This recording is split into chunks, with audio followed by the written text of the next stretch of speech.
어쩐 일이야? 여태 안 자고. 할 이야기가 있어.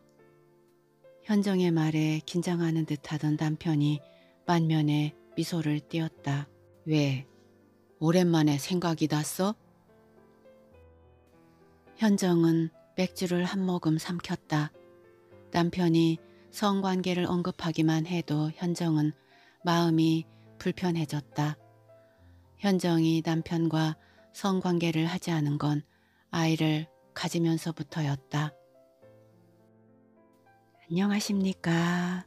댕댕이와 채글입니다.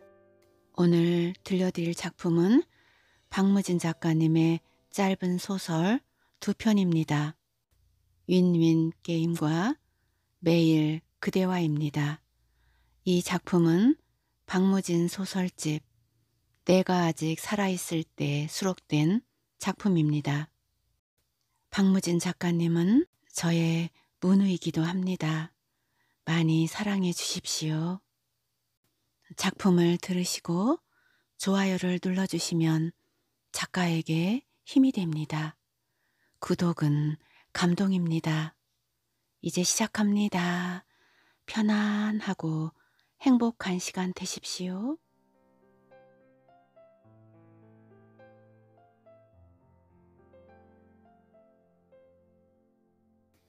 윈윈 게임. 알람이 울렸다. 차가 아파트 주차장으로 들어오면 현정의 스마트폰에 메시지가 도착한다는 걸 남편은 몰랐다.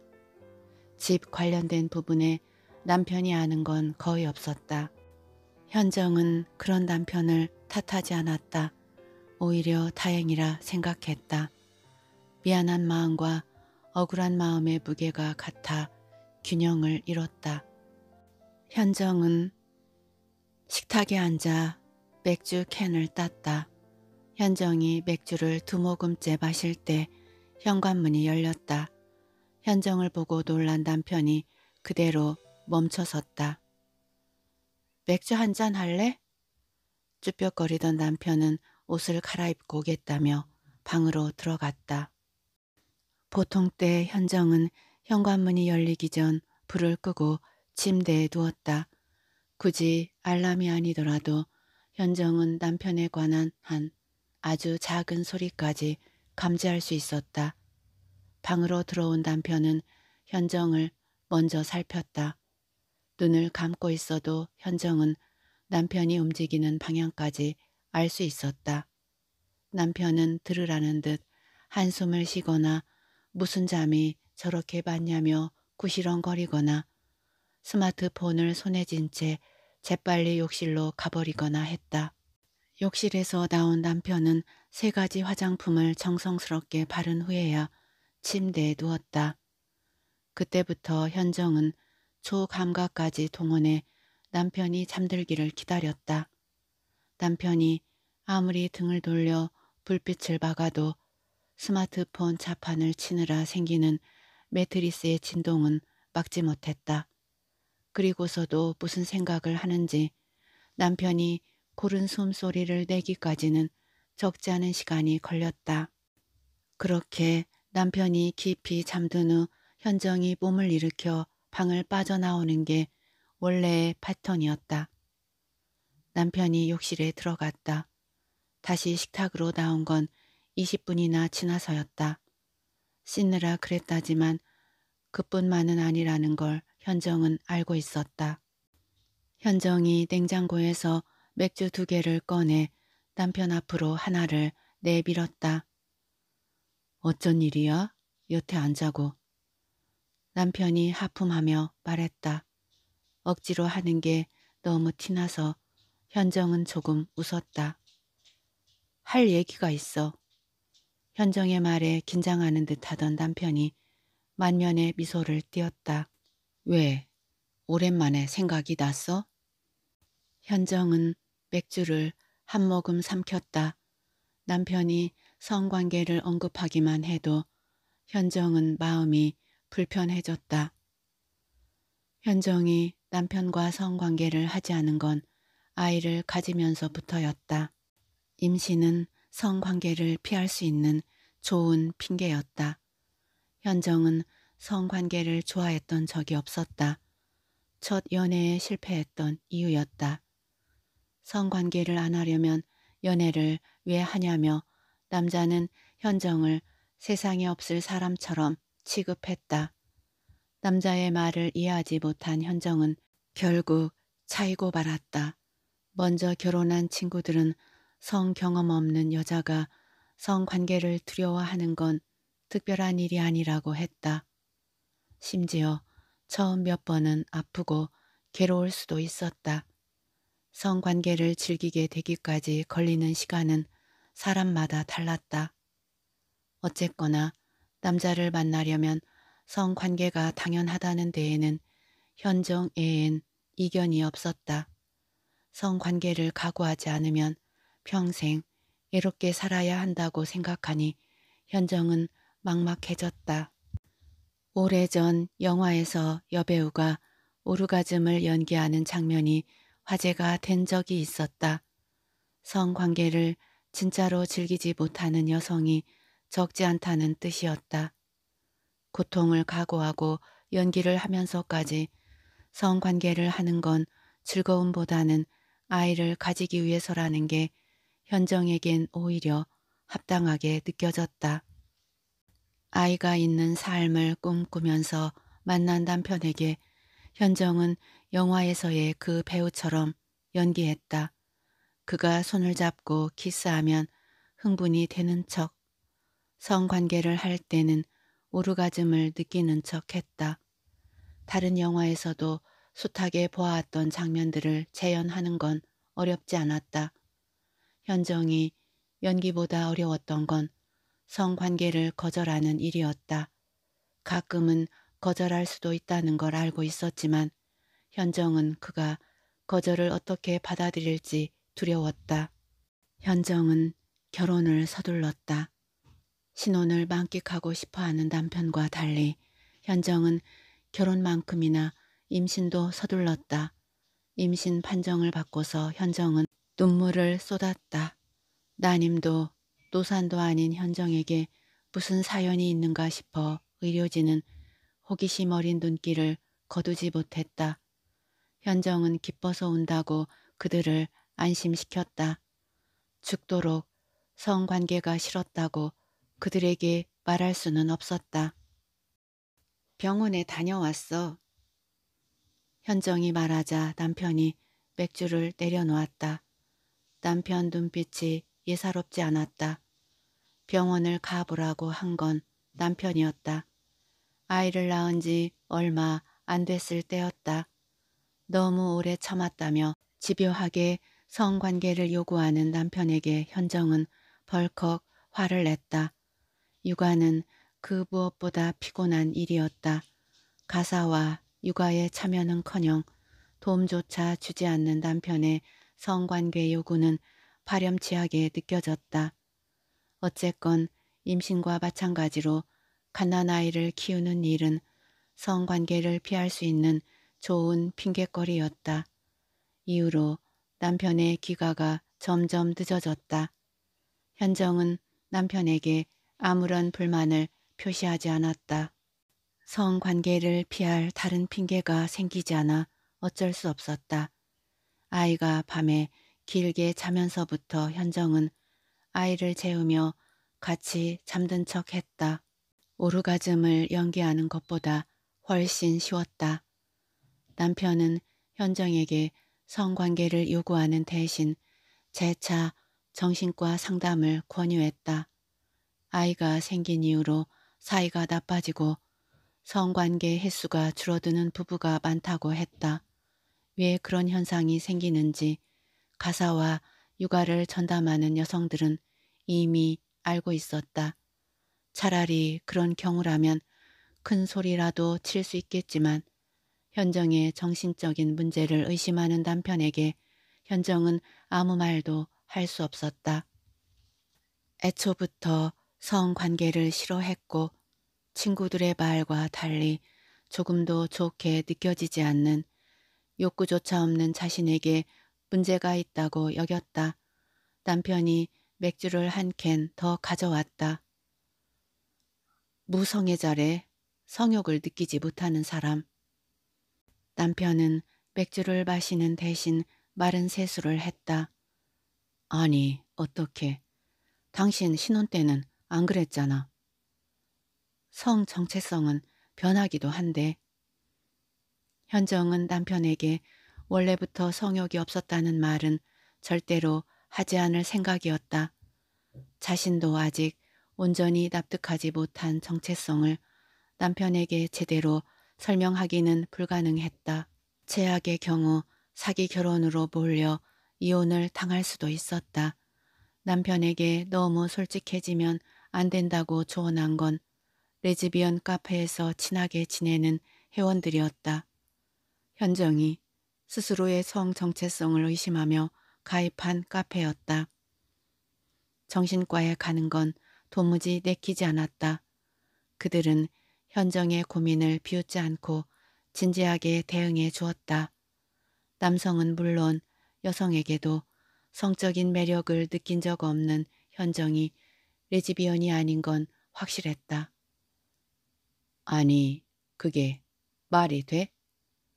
전문가 소견이야. 물론 레즈비언 카페에 있는 사람들은 전문가가 아니었다. 성 정체성에 대해 많이 알고 있는 사람들일 뿐이었다. 그들과 함께 고민한 결과 현정은 에이섹슈얼이거나 그레이 에이섹슈얼이라는 답이 나왔다. 현정이 성관계를 싫어하는 건 문제가 있는 게 아니라 그저 특징일 뿐이라는 뜻이었다. 현정은 사람이 먹고 싶고 자고 싶고 성관계를 하고 싶은 게 당연하다고 알고 살아왔다. 그렇게 살아온 시간이 억울했지만 현정의 성 정체성을 이해하지 못한 남편 입장에서 얼마나 황당할지 상상하고도 남았다. 그럼 나는 어쩌라고? 허공을 보며 세상 잃은 표정을 짓는 남편의 연기는 대배우 못지 않았다. 예상한 시나리오 중 하나였기에 현정은 준비한 대로 대답했다. 당신은 스마트폰에 빠져 살잖아. 그걸로는 해소가 안 되나? 무슨 말 같지 않은 소리를. 남편이 왜 스마트폰을 손에서 놓지 못하는지, 왜 매일 약속이 있거나 야근을 하는지 절대 아는 척하지 말라고들 조언했다. 목적을 달성하기 위해서는 바닥까지 긁어내선 안 된다는데 현정도 동의했다. 알고 있는데도 현정은 눌렀던 분이 올라왔다. 남편이 다른 여자를 만나고 있다는 사실 때문이 아니었다. 아이를 갖기 위해서라고 자신을 설득했지만 억지로 남편과 성관계를 할 때마다 현정은 자신이 성노동자가 된 듯한 기분을 떨쳐내기 힘들었다. 다시 그 참담함을 겪어내는 건 죽어도 못할 짓이었다. 현정의 잘못이 아니지만 역시 남편의 잘못도 아니라고, 성소수자를 배제하는 사회의 문제라고 카페 회원들이 냉정하게 말해주지 않았다면 현정은 바닥에 부스러기까지 긁어내 버렸을지도 몰랐다. 그냥 이혼할까, 우리? 시나리오에 없는 진행이었다. 당신 하고 싶은 대로 살아. 나는 나대로 살게. 대신 아이에게 조금만 더 신경을 써줘. 이렇게 얘기해야 했다. 그렇게 얘기할 수 있었지만 남편에게도 기회를 주는 게 맞다는 생각이 들었다. 시나리오대로 하지 않은 게 실수라 해도 뱉은 말을 주워 담을 수는 없었다. 뭐? 그런 걸로 이혼을 해? 섹스리스 부부도 많다는데 내가 알아서. 그러니까 잘 견뎌볼게. 스마트폰 많이 보는 것만 뭐라 하지 않는다면. 남편은 깊은 한숨을 내쉬었다. 현정은 코웃음을 참았다. 앞으로 더 당당하게 야근하고 스마트폰에 매달려 살 남편 속마음을 짐작하고도 남았다. 그때는 등을 돌리면 그만이다. 현정은 마음을 다 잡았다. 남편은 기지개를 켜며 욕실로 들어갔다. 빠르게 자판 치는 소리에 담긴 흥분이 닫힌 욕실 문을 넘어 현정에게까지 고스란히 전해졌다. 현정은 맥주 한 캔을 더 땄다. 실수도 있었고 방향이 잘못될 뻔하기도 했건만 어쨌거나 시나리오는 거의 성공적이었다. 남편이 절망스러운 표정으로 무거운 발걸음을 질질 끌며 화장실에서 나오면 현정은 자는 아이에게 뽀뽀를 하라고 시켜야 했다. 그게 해주와 레즈비언 카페 회원들이 만든 시나리오의 결말이었다.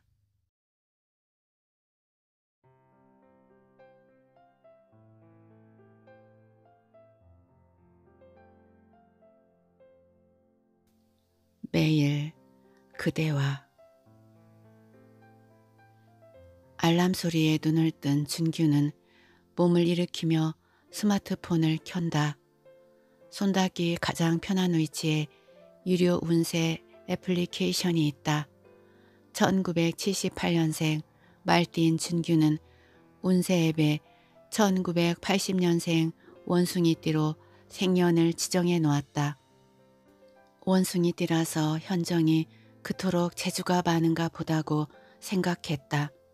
재주가 너무 많으면 박복하다는 어른들의 말을 떠올렸던 기억이 있다.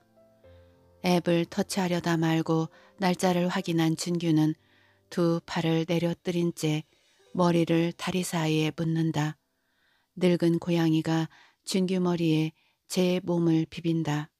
딱히 신경 써 돌보지 않았어도 건강하게 잘 살아가고 있는 고양이를 보자 준규는 울컥한다.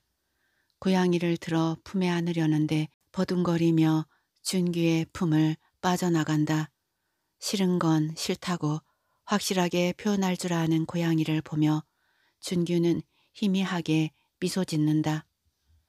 겨우 지각을 면한 준규는 영업소 안에 스며들듯 자리 잡는다. 어수선한 와중에도 영업소장은 준규에게 곱지 않은 시선을 보낸다. 준규는 자동차 영업일이 적성에 맞지 않는다. 가끔 영화판이 그립지만 돌아갈 생각은 없다. 돌아가지 않겠다는 결심 때문은 아니다. 영업을 하면서도 최소한 밥은 번다. 당시 영화판에서 스텝으로 일할 때는 차비나 될까 싶은 몇 푼에도 감사해야 했다. 경력을 쌓으면 메이저 영화 작업에 참여할 수 있다는 희망이 보수였다. 준규는 살아남고 싶었다. 열정이 아니라 생존 본능이었다. 차기작에서 조감독으로 확정되면서 준규는 생존보다 큰 꿈을 꾸게 되었다. 감독이 되고 이름을 얻고 살아남는 걸 넘어 이름이 하나의 장르가 되는 상상은 짜릿했다. 막상 승승장구하다 빚지고 도망 다니거나 자살하는 감독이 적지 않았다. 영화판에 남아있는 이들과의 연락을 모두 끊어버린 건 그런 소식을 더 이상 듣고 싶지 않아서였다. 월급 받아 근근히 살아가는 게 뭐 어때서. 어쨌거나 살아남았잖아. 혼잣말로 뇌까리던 준규는 조회를 진행 중이던 영업소장과 눈이 마주친다. 준규는 소장의 시선을 피한다. 영업실적 하위권에서 벗어나지 못하는 준규는 소장이 시키는 잔심부름에 싫은 내색조차 한 적 없다. 소장의 책상 정리와 화이트보드 관리는 시키지 않아도 자진해서 하고 있다. 준규는 곰곰이 생각한다.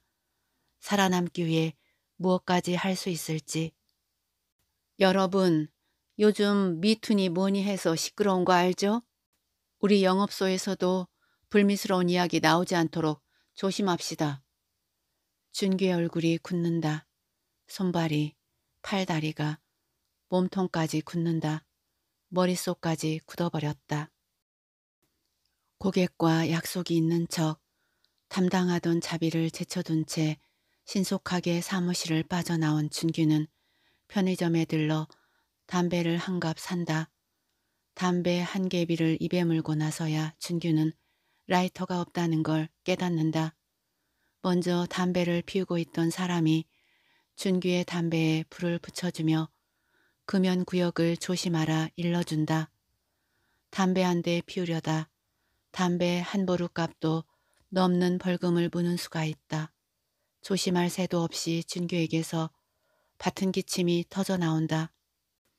준규는 10년 전까지 피웠던 담배가 그토록 쓰고 독했던 줄 이제야 깨닫는다.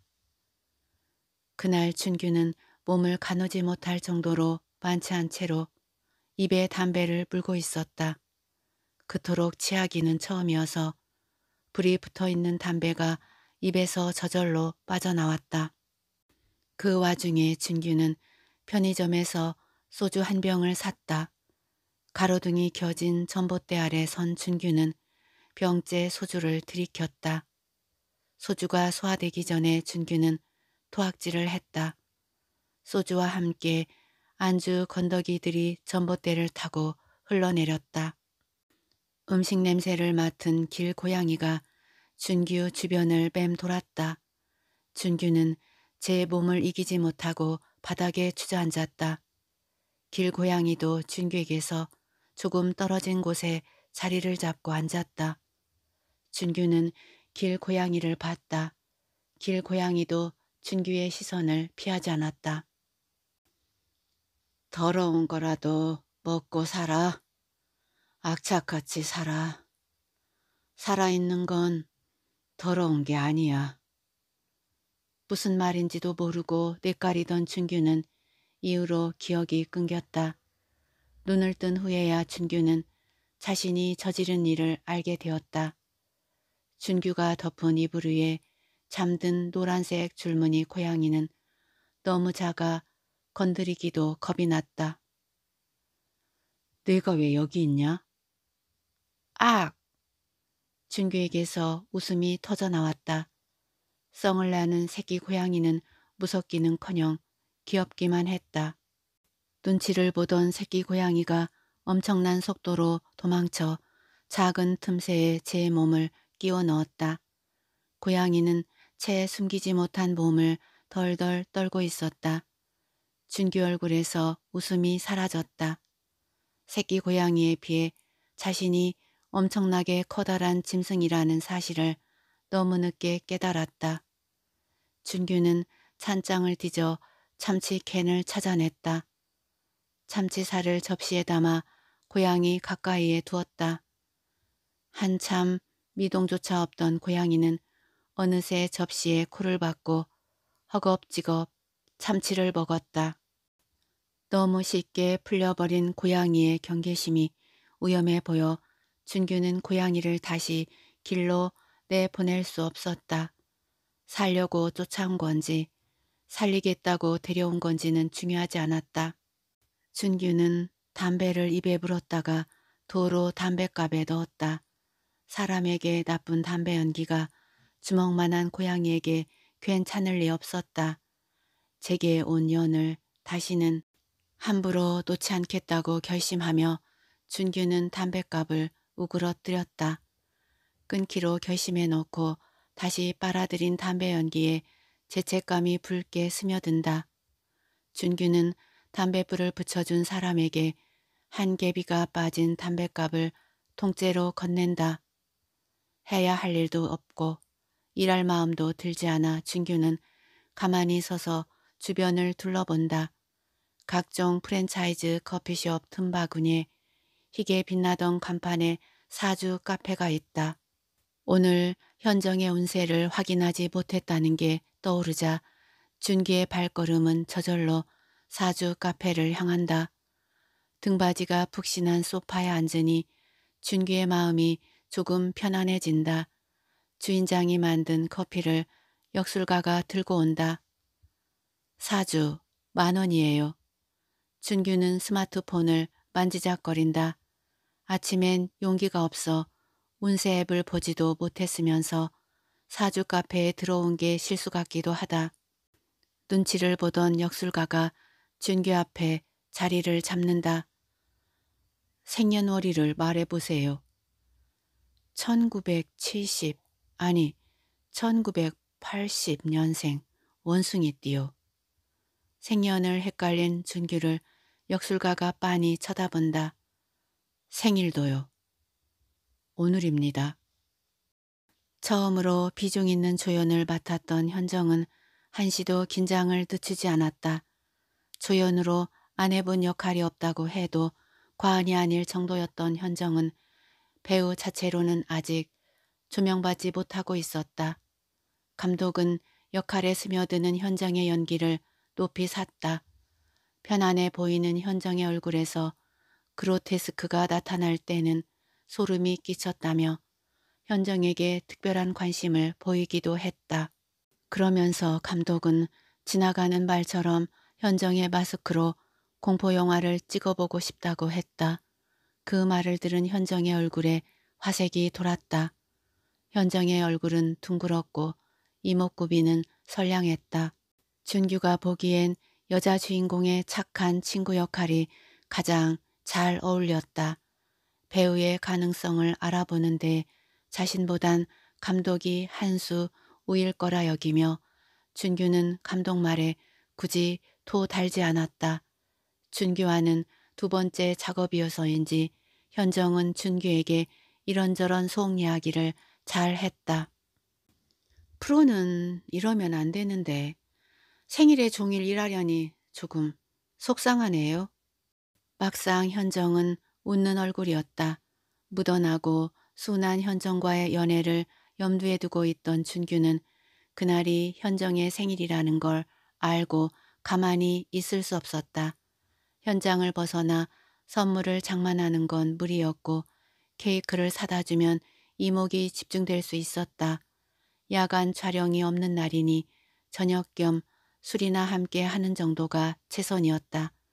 바쁘냐고 물어봐야 할지, 끝나고 시간 되냐고 물어봐야 할지, 저녁이나 같이 먹자고 말해야 할지 몰라 준규는 망설이고 또 망설였다.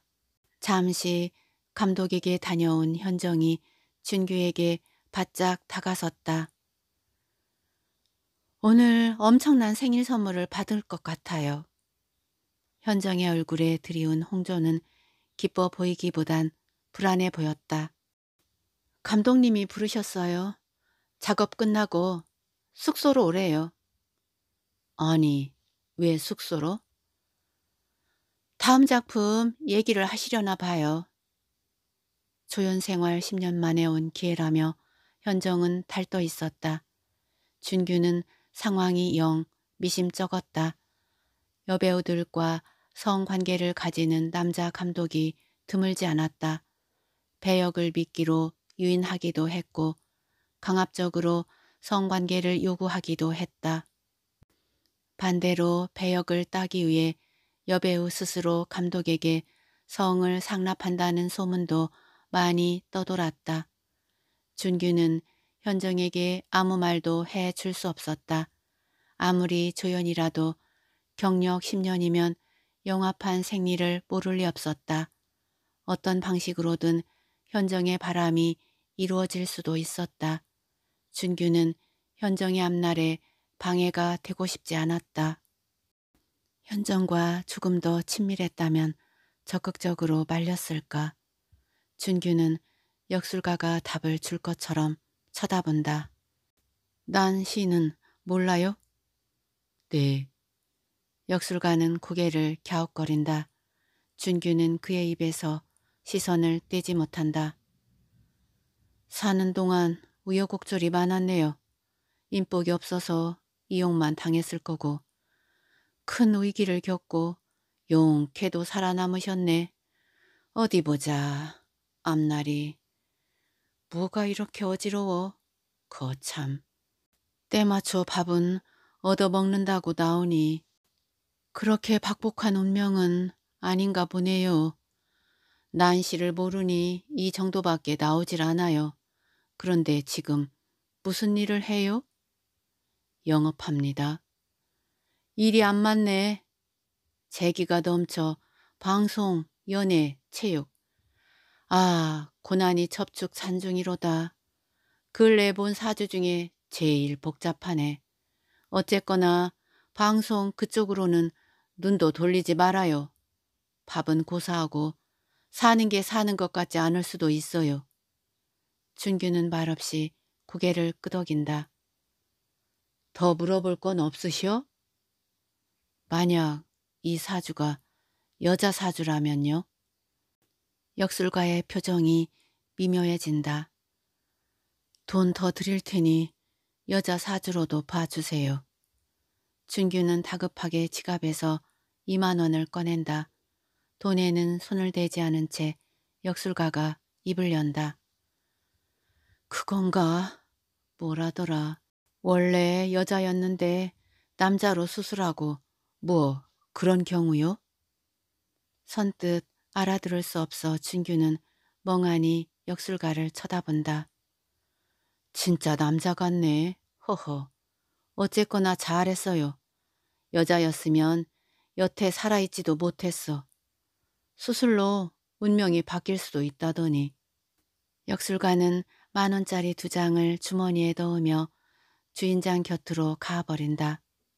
현정이 남자로 태어났다면 배역을 빌미로 감독에게 강간을 당하는 일은, 그래서 생일에 자살하는 일은 일어나지 않았을까. 생각하다 준규는 현정에게 인복이 없다는 말을 떠올린다. 특별한 사이가 아니어서 말리지 못했다고, 현정이 선택할 문제였다고 그렇게 자신을 기만했지만 준규는 사실 감독에게 찍히는 게 두려웠다. 좁은 영화판에서 감독에게 찍히면 예정되어 있던 조감독 자리가 날아갈 수도 있었다. 어쩌면 영원히 기회를 얻지 못할 수도 있었다. 그날 이후 준규는 영화판 근처에도 가지 않았으니 결과는 마찬가지였다.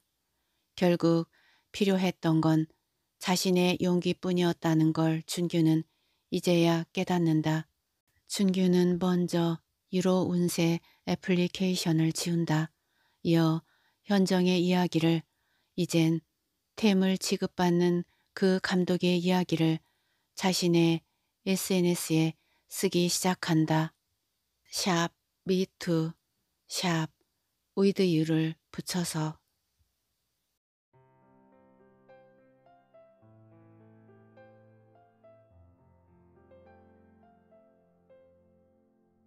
작품 잘 감상하셨는지요?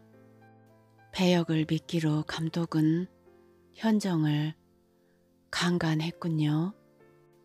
그 일로 생일날 현정은 자살을 하고 말았군요. 성적 폭력이 한 여자의 영혼을 짓밟아버리고 말았군요. 끝까지 함께 해주셔서 고맙습니다.